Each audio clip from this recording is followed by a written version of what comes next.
అస్మద్గురుభ్యో నమః. శ్రీ విష్ణు సహస్రనామంలోని 57వ శ్లోకం. ఓం మహర్షి కపిలాచార్య కృతజ్ఞో మేదినీపతి త్రివదశ్రీదశాధ్యక్షో మహాశృంగ కృతాంతకృత్. ఓం మహర్షి కపిలాచార్య కృతజ్ఞో మేదినీపతి త్రివదశ్రీదశాధ్యక్షో మహాశృంగ కృతాంతకృత్. పుట్టుకతోనే మహనీయుడైన మహార్హుడు మహర్షుల హృదయంలో నివసిస్తాడు.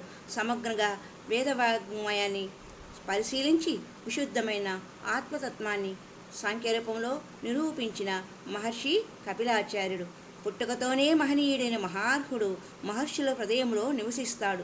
సమగ్రంగా వేదవాంగ్మయాన్ని పరిశీలించి విశుద్ధమైన ఆత్మతత్వాన్ని సాంఖ్యరూపంలో నిరూపించిన మహర్షి కపిలాచార్యుడు.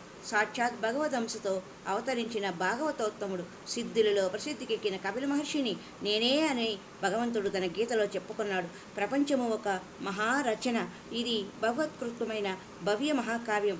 ఈ కావ్య పరిశీలన చేసి ఇందులోని కావ్య ఆత్మను గుర్తించి వివరించగల మహాత్ములు వందనీయులు. కృతిని కృతాన్ని గుర్తించిన వారు నిజంగా కృతజ్ఞులు. ఇలాంటి కృతజ్ఞులకు దారి చూపేవాడు మేదినీపతి. ప్రపంచాన్ని నిర్మించిన విరించి మేదినిలో అంటే భూమండలంలో సామాన్య మానవునికి మేధస్సు అనగా రక్తమాంస సముచ్చయమే కనిపిస్తుంది.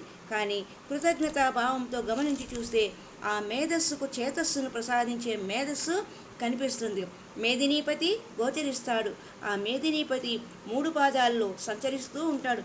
మెలకువతో తిరుగుతున్నప్పుడు వైశ్వానర రూపంలోను, కళ్ళలు కంటూ నిద్రపోయే సమయంలో తైజస రూపంలోను, గాఢ నిద్రలో మైమరిచి పరున్నప్పుడు ప్రాజ్ఞ రూపంలోను ఈ త్రిపాది పరమేశ్వరుడు సాక్షాత్కరిస్తాడు. 3 వేదాలకు, 3 కాలాలకు, 3 లోకాలకు, ప్రణవంలోని 3 మాత్రలకు, 3 గుణాలకు ముక్తసరిగా చెప్పాలంటే ప్రపంచంలో కనిపించే త్రైకంతటికి అధ్యక్షత వహించే స్వామి. ప్రళయాన్ని లీలగా ప్రదర్శిస్తాడు. సమస్త సృష్టి నశించిన పడవకు ఢీకొన్న మహాశృంగంతో సృష్టి బీజాన్ని నిలబెట్టే మహామీనముగా మృత్యువునకు మృత్యువుగా అంతకాంతకుడుగా అవతరిస్తాడు. మృత్యువును కల్పించి ప్రేరేపించి తొలగించే లయగ్రాహి మహేశ్వరుడు. హరి ఓం తత్సత్. ఓం నమో నారాయణ. ఓం నమో నారాయణ. ఓం నమో నారాయణ.